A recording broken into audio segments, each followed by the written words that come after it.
먼저 소개 감사드립니다. 먼저 저희 오스템에서 이런 좋은 자리를 마련해 주셔서 너무 감사드리고요. 그다음에 직접 또 조인호 교수님께서 연락 주셔서 더더욱더 영광이었습니다. 오늘 제가 드릴 이야기는 그 임플란트 오브 덴처인데, 사실 상악 임플란트 오브 덴처에서는 사실 선생님들께서 아마 좀 난감하게 생각하실 경우가 상당히 많은 것 같습니다. 하악에 대해서는 사실 로케이트가 루틴하게 많이 사용되는 경우도 있지만, 상하계에서는 저는 사실 느끼면서 왜 오버덴처가 필요하지? 이런 경우는 오버덴처가 필요 없는데, 임플란트 오버덴처가 필요 없는데 왜 하지? 그런 경험을 사실 좀 해봤는 걸 한번 정리해 봤거든요. 이런 짧은 세션에서는 주제가 좀 괜찮을 것 같아서 제가 선택해 봤고요. 제가 사실 좀 강의를 좀 길게 하는 코스도 있는데 한 4시간 정도 하는 게 가지고 임플란트 오버덴처, 특히 저는 이중관을 사실 많이 사용하고 있고요. 이중관에도 상당히 한 7년, 8년까지도 팔로업이 있는 그런 경우고요. 제 생각을 좀 말씀해 드리고, 이게 절대적인 게 아니기 때문에 참고가 되셨으면 좋겠습니다.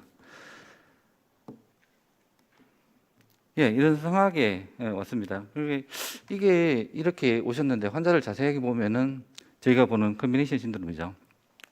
전적으로 보면은 이런 호리존탈한 레졸리지에서 이렇게 보면 앞쪽에 본 리섭션이 상당히 많이 되는 걸 볼 수 있죠.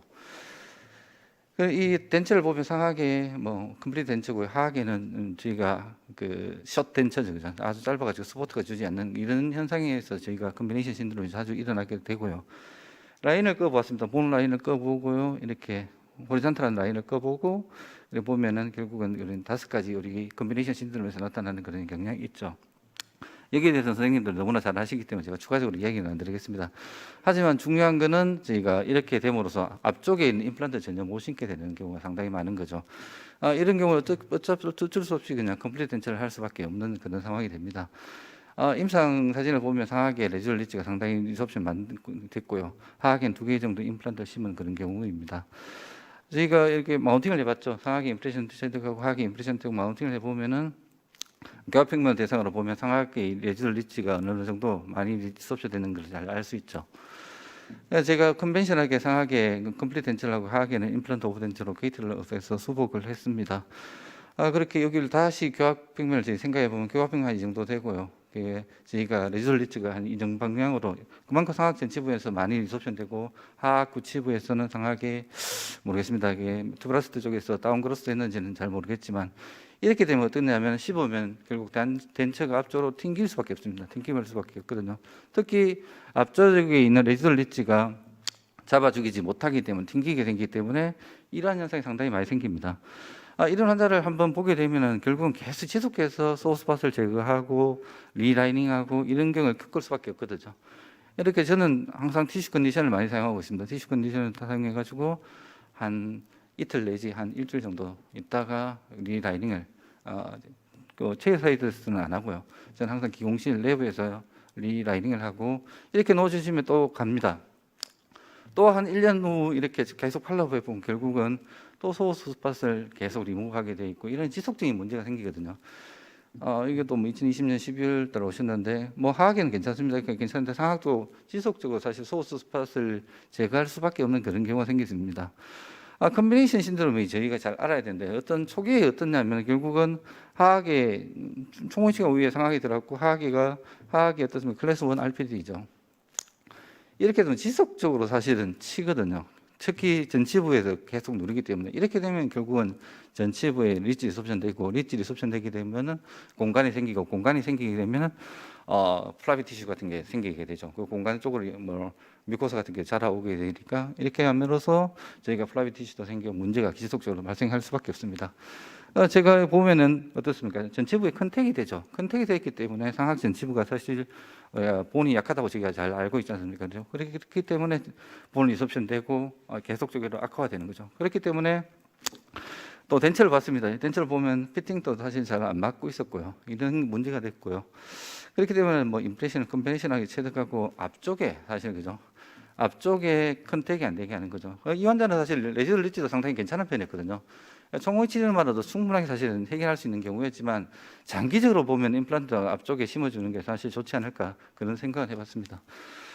그러니까 이거 힐링도 잘 됐죠. 이렇게 힐링이 되고 있습니다. 그렇기 때문에 결국 저는 임플란트 상하계에서 임플란트 오브 덴처의 그 목적은 결국은 맥실리 덴처의 스테빌리티 거의 증가시키는 목적이 아닌가라는 생각이 들었고요. 그렇기 때문에 임플란트 오브 덴처를 우리가 상하계에서 해야 된다고 생각하고 있습니다. 이런 환자였습니다. 이런 환자 왔으면 상하계 사실은 뭐 엄청나게 리섭션 됐죠. 이게 파노라마 봐도 사실은 리섭션 많이 됐고요. 발치 후에 힐링 동안 기다렸습니다. 기다리고 지주과에서 임플란트 심입하고 제가 이중관을 했죠. 이중관을 했는데 이게 바로 저는 제 생각에는 지금 임플란트 오버덴차는 그런 이유가 아닙니까? 상하계에서 특히 저희가 보면 밑에는 다 픽스 들어있지 않습니까? 그죠? 상하계는 만약에 이렇게 하면은 분명히 컨비네이션 신드롬 라이크하는 그런 증상이 생기고 이러한 저는 사실 맥실리 오버덴처에서 스테빌리티를 가장 우선시 여기기 때문에 이중관으로 항상 하고 있는데 이런 스테빌리티 위주의 치료를 하는 게 좀 맞다고 저는 생각하고 있습니다. 이렇게 그죠. 그래도 전치부에는 사실 안 닿게 했고요. 여기서 사실은 조금만 닿아도 상관없다고 생각합니다. 왜냐하면 앞쪽에 있는 그 임플란트 4개가 이런 스포트를 해주고 있기 때문에 별 상관이 없다고 생각하고 있습니다. 뭐 1.5년밖에 안 됐는데 제가 아까 말씀드렸죠. 하악에서 한 7년 정도, 한 8년 정도 팔라볼을 갖고 있습니다. 나중에 보여드릴 수 있는 기회가 있었으면 좋겠습니다. 이렇다면 그죠. 완전히 풀리 이덴츄얼 페이션트 무조건 임플란트 오버덴치를 해야 되나 상악에서? 저는 뭐 한번 보시면은 이 정도면 사실 저는 상악 덴처를 만들기 아주 좋은 리치라고 생각합니다. 왜냐하면 공간도 어느 정도 있고 리치가 나쁘지도 않고요. 최근에 발치화해 있고요. 이런 리치가 이런 정도가 가장 우리 수련이 1년 차들한테 네가 한번 먼저 만들어 봐라 이렇게 이야기할 정도입니다. 이게 너무 많은 환자도 사실 어렵거든요. 이런 환자에서 뭐 제가 하는 방법인데 저는 항상 프라비저널 덴처부터 좀 신경을 많이 쓰거든요. 프라비저널 덴처 임프레션을 클로즈 마우스 테크닉으로 임프레션 뜨고요. 템포럴 덴처를 만들어 드리고 딜리로를 했습니다. 그리고 이 프라비저널 덴처를 통해 가지고 클로즈 마우스 테크닉으로 또 임프레션을 체득하는 거죠. 그렇게 덴처를 완성했습니다. 앞쪽에 사실은 안 닿게 하는 게 닿아도 된다고 얘기를 하거든요. 그렇지만 아까도 위험성, 맥실리 엔트리의 그런 알베올라 리치의 그런 약함 그런 걸 위해서 저는 앞쪽에 있는 컨택을 사실은 주지 않고 있습니다. 일본 책에 보면 사실은 앞쪽까지 엔티리어 그룹 펑션, 바이레터럴 밸런스 오클루전을 주라고 이야기하는 데도 있거든요. 예, 제가 2.5년 후에 왔습니다. 아프다고 하더라고요. 결국은 리치 리소션 되는 거예요. 리치 리소션 되고 이게 되는 것을 사실은 우리가 스테빌리티 주기 위해서 티슈 컨디셔너를 사실 이렇게 넣어주면 되거든요. 넣어줘가지고 아까도 말씀드렸듯이 한 일주일 정도 있다가 리라이닝을 해주는 거죠. 이렇게 스테빌리티를 좋게 하는 치료, 즉 뭐 꼭 할 필요는 없습니다. 사실 맥실러리에 리라이닝 했는 거죠. 그리고 환자분한테 다시 했는데 환자분은 또 좋아하게 잘 쓰고 계십니다. 제가 페일드 케이스를 보면서 맥실리 오버덴처의 주의사항을 아시면 아마 앞으로 임상을 어떻게 나는 이런 걸 피해야 되는 그런 참고가 될 것 같아가지고 제가 대학병원에 있기 때문에 이런 맥실리 오버덴처의 페일드 케이스를 좀 정리해봤습니다. 이렇게 오셨습니다. 이것도 뭐 아주 유명한 치과에서 하셨는데 제가 보면 맥실리 헤이드발을 했더라고요. 그리고 결국은 맥실리 뒤쪽으로 보면은 어떻습니까? 상당히 좋죠. 리치가 이렇게 상당히 좋은데 이런 바를 놓았다는 자체가 사실 좀 문제가 있는 것 같습니다. 바를 놓게 되면은 헤이드바지만 패스가 있거든요. 바에 패스가 있거든요. 패스가 있기 때문에 충분히 좀 짧아야 되는데 문제가 제가 보기엔 아마 상하게 너무 지나치게 리치가 좋은데 아마 이런 바를 써가 문제가 되지 않나 그런 생각을 해봤습니다. 뭐 너무나 좋은 임플란트를 심어가지고 잘 있는 것 같습니다. 근데 요즘은 또 뭐 국산 임플란트 워낙 좋으니까 그죠.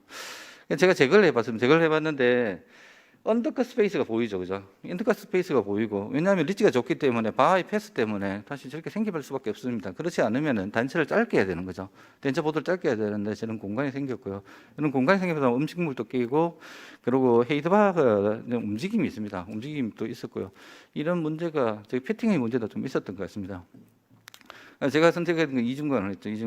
이중관은 레스토로티브 스페이스가 아주 뭐 크라운 브릿지 정도밖에 안 되거든요. 그러니까 저는 제 생각에는 이런 보철적인 공간을 위한 고려 사항으로서 아마 이 방법이 더 좋지 않나 생각해가지고 이 방법을 했었습니다.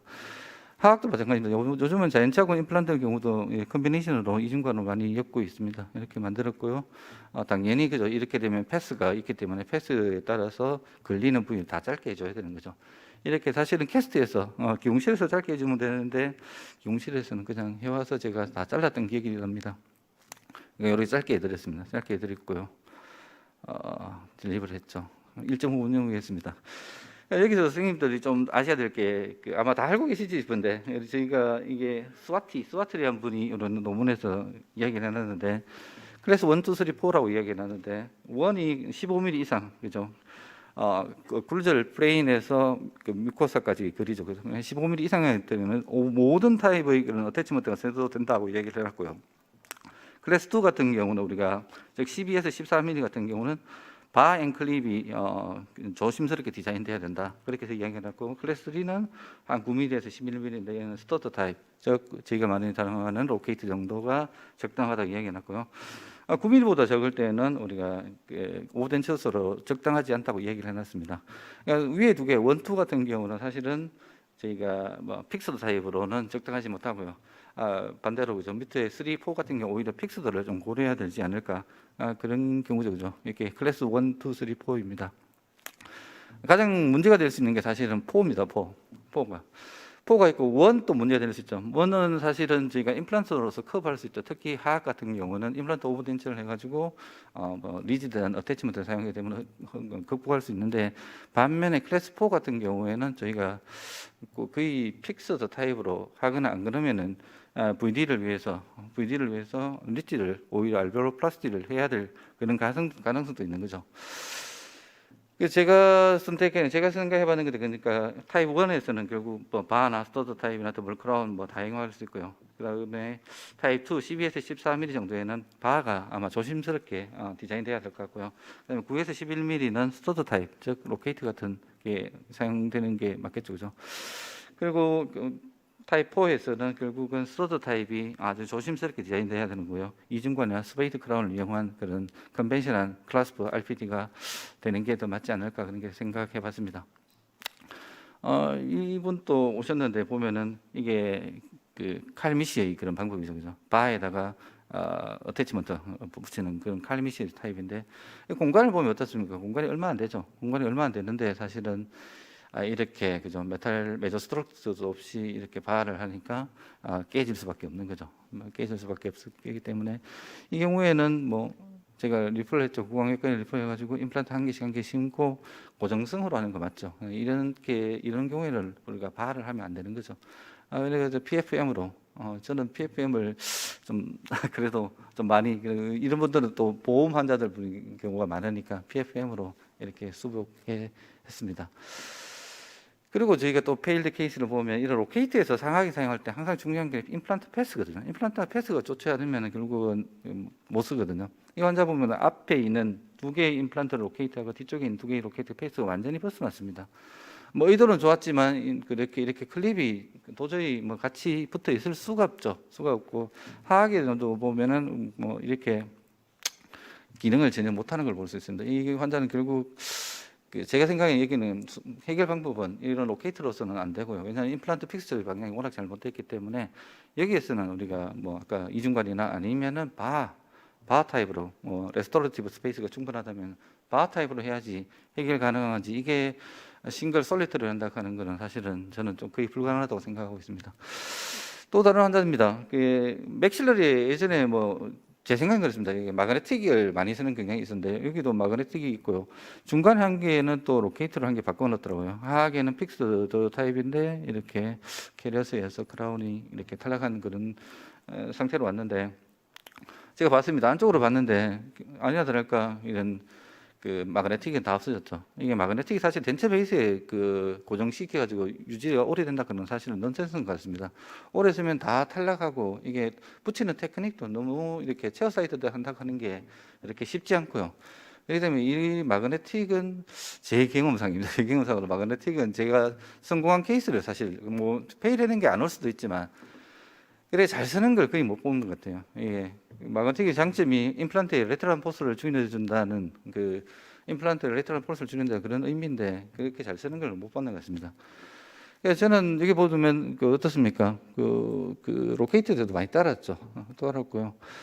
제가 이 환자의 파노라마를 좀 쭉 찾아봤습니다. 쭉 찾아보니까 저희 병원은 또 많이 왔더라고요. 저희 병원에는 2011년도 이런 왔더라고요. 이런 왔는 상태에서 2012년도에서 밖에서 임플란트를 심고 마그네틱을 하셨더라고요. 하셨는데 여기서도 계속 불편하시다고 오셨는 거죠. 그다음에 이제 임플란트 한 개 뽑혔죠. 뽑히고 중간에 로케이트를 2019년도에 이렇게 해가지고 또 오셨더라고요. 그러니까 저희한테 오셨고요. 저는 간단하게 했습니다. 이거 티슈 컨디셔닝만 했죠. 왜냐하면 이 사람이 리치가 나쁜 게 아니거든요. 리치가 나쁜 게 아니기 때문에 이 텐션하고 스테빌리티는 충분하게 덴처로서 커버하고 수 있다고 생각하기 때문에 티슈 컨디셔닝하고 리라이닝을 통해서 사실은 환자를 해결해 드렸거든요. 환자에서 넣어드렸죠. 그리고 앞쪽에 닿으면 안 좋으니까 앞쪽에는 안 닿게 만들어주고요. 그래가지고 한 13일 후에서 기용실에서 리라이닝 했습니다. 리라이닝하고 덴처를 끼워드렸죠. 뭐 환자분은 당연히 잘 쓸 수밖에 없겠죠. 예. 예. 그리고 5월 11일 오셨는데, 그리고 임플란트 하악의 밑에는 지주과에서 심었고요. 그렇게 수복을 해드렸습니다. 예. 그리고 또 팔로업을 했는 거죠. 팔로업 사진입니다. 5월 28일 오셨는데 전혀 문제가 없는 것을 볼 수 있습니다. 결국 여기서 뭡니까? 상하게 사실 로케이트를 심어야 될까요? 선생님들 심어야 되겠습니까? 저는 좀 의구심이 있어요. 상하게 다시 해보겠습니다. 상하게 볼로 태치먼트를 해가 오셨어요. 물론 밑에는 풀픽스도 됐습니다. 그렇기 때문에 볼로 태치먼트 환자분이 계속 불편하대요. 계속 불편하다는데 보면은 그 빨간 레진으로 이렇게 그 피메일을 태치먼트 붙여놨는데 이게 보면은 제가 보기엔 레진 다이렉트로 붙여놨습니다. 붙여놨는데 피팅이 안 좋은 거예요. 이렇게 티슈 컨디셔너를 쭉 넣어봤습니다. 넣어보니까 피팅이 불규칙한 거 볼 수 있죠. 불규칙한 거 볼 수 있고, 물론 뭐 점도에 따라서 우리가 좀 두껍게 일률적으로 보이면, 안 그러면 얇게 우리가 일률적으로 보이면 좋지만, 제가 보기엔 불균형하고 환자분이 티슈 컨디셔너만 넣어줘도 환자분이 느낌이 확 다르다고 이야기를 하거든요. 그리고 추가적으로 교합을 입안에서 좀 조정해주고 이러면 확 달라집니다. 확 달라지기 때문에 환자분이 일단은 이렇게 한번 해보자고 이야기를 하죠. 왜냐하면 조심스럽게 되게 접근해야 되니까요. 특히 하악은 풀픽스이기 때문에 상하게 컴플리트 덴션한다 그런 거는 좀 챌린징하는 그런 상황이기 때문에 그렇죠. 그래서 리라인 해줬습니다. 리라인하고 환자분에 넣어줬으니까 여기서 끝나버렸거든요. 사실 보험으로서 끝내는 겁니다. 보험으로서 끝냈기 때문에 상하게 있는 두 개 볼하고 이렇게 유동성이 레질런트한 타입, 임플란트에 스트레스를 안 주는 그런 타입의 어태치먼트가 과연 맥실러리에 솔리터리로 사용할 필요가 있을까? 저는 그런 의구심이 많이 들었거든요. 그래가지고 이거는 오히려 필요 없지 않나. 우리가 진짜 좀 나쁜 말로 하면 우리가 머니 메킹을 위해서 사실은 임플란트 심는 게 아니냐 그런 생각까지도 좀 드는 게 사실입니다. 그러면 어떤 타입의 그런 어태치먼트가 좋을까? 제가 생각하면 로케이트 정도는 그래도 조금 나은 것 같습니다. 당연 로케이트는 그래도 중요한 거는 임플란트 픽스 패스가 좋지 않으면 로케이트는 권장하지 않습니다. 두 번째는 밀드바가고요. 그 다음에 제가 생각한 더블 크라운이 아닐까 그렇게 생각해 봤습니다. 예, 제가 쓰는 위주로 제가 클래시피케이션 해봤습니다. 제가 클래시피케이션 해봤는데 스플린딩 시스템에서는 결국은 제가 제일 많이 썼던 우리 뭐 이천 교수님 따라서 제일 많이 썼던 헤이즈바 그리고 밀드바를 많이 써봤고요. 그 다음에 솔리터리로는 제가 뭐 다른 뭐 볼앤 소켓하고 마그네틱은 안 써봤고요. 제가 로케이트 좀 써봤고요. 그 다음에 더블 크라운. 요즘은 무조건 이중관밖에 사용하지 않고 있습니다. 이중관을 하면은 근데 이중관이 다 좋지만 좀 나쁜 게 좀 있죠. 이게 뭐냐면 레트럴 폴스를 많이 주기 때문에 덴처 베이스의 피팅이 가장 중요합니다. 피팅을 꼭 확인하고 피팅만 확인하면 사실 큰 무리가 없는 것 같습니다. 이런 환자 왔습니다. 로케이트를 먼저 한번 보면은 좌측에 있는 두 개가 사실은 임플란트가 되어 있었고요. 이렇게 무너진 38세 환자였습니다. 나이가 너무 젊죠. 그래가지고 어쩔 수 없이 뭐 상하게는 그냥 비용도 좀 문제가 돼가지고 저쪽에만 심었는데 반대쪽에 10번대만 심었는 거죠. 제가 뭐 일단 젊었고 이러니까 가급적 플라타를 비우려고 이렇게 노력을 했죠. 그리고 근데 딜리버리 하고요. 6개월 만에 사실 페일했습니다. 임플란트 뒤쪽에 함께 페일하고요. 그 다음에 앞쪽 거는 사실 묻었습니다. 묻고 다시 앞쪽에 임플란트를 심었죠. 뒤쪽에 앞쪽에 임플란트 심고 다시 6개월 후에 이렇게 다시 연결했습니다. 그리고 이렇게 되는 거는 뭐냐면 상하게 있는 푸어 본 퀄리티하고 임플란트 디스턴스에 의해서 우리가 팔라타를 열었기 때문에 임플란트에 좀 무리가 더 가지 않느냐 그런 게 생각이 들었고요. 그리고 로케이트 어태치먼트가 보면 이게 버컬로 나올 수밖에 없거든요. 왜냐하면 임플란트 패스 임프레시 리치의 그런 컨트롤을 보면은 우리가 레벨 버전이 될 수밖에 없기 때문에 그렇기 때문에 레터럴 폴스가 더 많이 가지 않았을까 그런 생각했고 그리고 우리가 팔라탈 커버리지 하지 않았기 때문에 그렇게 생기지 않느냐 그런 생각을 해봤습니다. 그리고 4년 동안 후에 보면 이게 본이 녹고 있는 걸 보고 있죠. 이렇게 솔리터리 하는 거는 그렇게 사실은 별로 좋지는 않은 것 같아요. 그래서 제가 제스 앵커상에서 그죠. 강조하는 그 인터널 코어가 없는 그런 플라스틱 하우징이 덴치형으로 좋다. 즉 다이버지한 거를 30도까지 커버해 줄 수 있다. 이것을 믿고 사실 바꿔봤습니다. 바꿔봤는데 별 도움이 안 되는 것 같아요. 이렇게 패스가 안 맞으면 지속적으로 부러집니다. 16년, 17년 이렇게 부러지죠. 이게 부러지는 거예요. 8년 됐습니다. 8년 됐는데 이게 또 부러졌었거든요. 그러니까 그러고 파이브로 인테그레이션이 됐더라고요. 그래서 제가 해드리는 건 뭐냐면 팔레트를 픽업 임프레션 떠가지고 다이렉트로 막아주고요. 그 다음에 티슈 컨디셔닝을 해가지고 리라인을 해줬습니다. 이렇게 해줬어요. 이렇게 해주니까 환자가 훨씬 더 편해합니다. 뭘까요? 그러니까 꼭 우리가 상하계 임플란트 심어야 될까요? 그런 생각이 드시죠? 상하계 이렇게 왔습니다. 상하계는 우리 6개 정도 심으면 저는 4개에도 한 12mm, 너머에 보면 12mm인가 15mm 정도 거리가 있으면 4개 심는 거, 6개 심는 거 상관이 없다고 얘기하거든요. 하하계는 뭐 헤이드바, 뭐 이승 교수님 하시는 그런 스타일로 했었는데 6개 넣었습니다. 6개 넣고 하하계는 뭐 저희가 헤이드바하고 그 ERA를 담아는 UCLA 스타일로 했죠, 그죠? 해가지고 뭐 6개월 후에 팔랍입니다. 이게 오른쪽에 블루 클립입니다. 블루 클립인데 이렇게 오래되면 좀 색깔이 좀 까만색으로 하는데 좀 오해하실 것 같아요. 처음에는 뭐 당연히 뭐 예전에 레커멘데이션 선생님들께서 제 위에 있는 그 예전에 교수님들도 많이 하셨던 램용 그런 플라스틱을 넣어가지고 쓰다가 한 6년 또 한 2주 쓰다가 이제 바꿔줬는 거죠. 이렇게 팔로우를 해보면 어떻습니까? 이게 결국 패스가 임플란트가 이게 나쁘진 않았거든요. 패스가 좋으면은 로케이트 웨어가 덜합니다. 그렇기 때문에 로케이트는 사용해도 됩니다. 사용해도 되는데 개수를 좀 늘리시고, 왜냐하면 아까 말씀드렸지만 2개 정도로 해가지고 사실 의미가 없는 것 같아요. 그 리텐션하고 스테빌리티 전혀 없는 것 같고요. 6개 정도 해가지고 그러고 팔라탈 비우는 건 상당히 의미가 있는 것 같아요. 그렇기 때문에 좀 더 많이 심어가지고 사실은 비워주는데 개수를 좀 늘려가지고 그러고 단지 임플란트 패스가 좋아야 되는 거죠. 임플란트가 패스가 좋지 않으면은 제가 보기에는 지속적인 문제가 생길 것 같습니다. 그렇기 때문에 마일드한 어트리션이고요. 그러니까 로케이트 패스가 나빠지지 않기 때문에 결국은 10년 후에도 이렇게 소고기는 씻는 겁니다. 10년 후에 그 어쿠르살 모습인데 뭐 그렇게 나빠보지 않습니다. 금은 같지만 이렇게 사용하시는 거죠.